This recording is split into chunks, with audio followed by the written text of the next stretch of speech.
राम। जय श्री राम। हमारे मंच पर उपस्थित भीष्म पितामह जी, जामवंत जी, अर्जुन जी और झांसी की रानी लक्ष्मीबाई जी, इतनी शक्तियां आज यहां पर एकत्रित हैं। हम सब लोग प्रातः काल से ही चल करके शाहजहांपुर के लिए प्रस्थान किए। वहां जाने के बाद पता चला कि शासन और प्रशासन के लोगों ने उस कार्यक्रम के बारे में धोखा दे करके 16 तारीख के लिए परमिशन दिया था और आज हम सब लोगों को पहुंचने के बाद पता चला कि एकाएक 12 बजे रात्रि में उन्होंने अपने परमिशन को बदल दिया और 12 बजे रात के बाद उन लोगों ने कहा कि यह कार्यक्रम नहीं होगा। आप सब लोगों को पता होना चाहिए कि प्रशासन और शासन के लोगों ने ऐसा निर्णय क्यों किया। रात के समय में निर्णय कौन लेता है? आप सब लोगों ने बहुत सत्संग किया होगा, कथा सुना होगा, उसको हम सब लोग निश्चर कहते हैं, राक्षस कहते हैं। और ये संतों के अपमान का कार्य जो भी राक्षस लोग इस समय मिलकर के कर रहे हैं,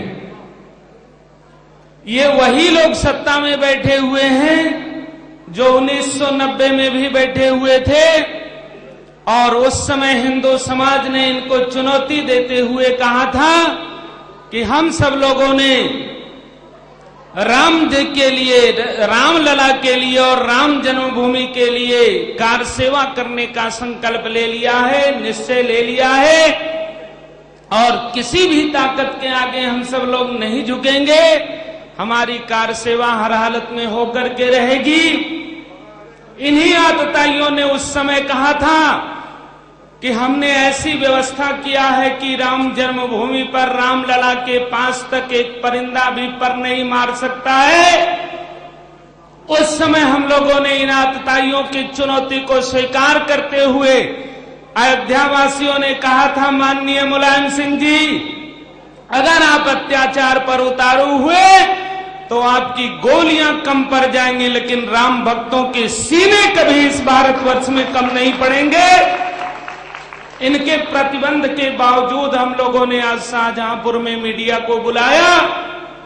उस समय प्रशासन के किसी व्यक्ति की हिम्मत नहीं हुई कि हम लोगों के पास आ जाते और वहां भी मैं चुनौती दे करके आया हूं कि तुम्हारे प्रतिबंधों को तोड़कर हम सब लोग यहां उपस्थित हुए हैं और आने वाले समय में अगर आवश्यकता पड़ी तो तुम्हारी ये अत्ता सत्ता की सारी जंजीरों को तोड़कर, जेल की हर दीवार की एक एक ईंट को तोड़कर जो संतों के अपमान के लिए खड़ी की गई है उसको नेस्तनाबूद कर देंगे और संतों के इस अपमान का बदला जरूर लेंगे। हमारा यह अभियान तब तक नहीं रुकेगा जब तक कि आतताई क्षमा नहीं मांगेंगे और हमारे संतों को जेल से रिहा नहीं करेंगे। बिना शर्त अगर ये क्षमा नहीं मांगते तो आने वाले समय में हम वो भूचाल खड़ा करेंगे कि इतिहास याद रखेगा। अभी चर्चा हुई अंग्रेजों की और मुगलों की।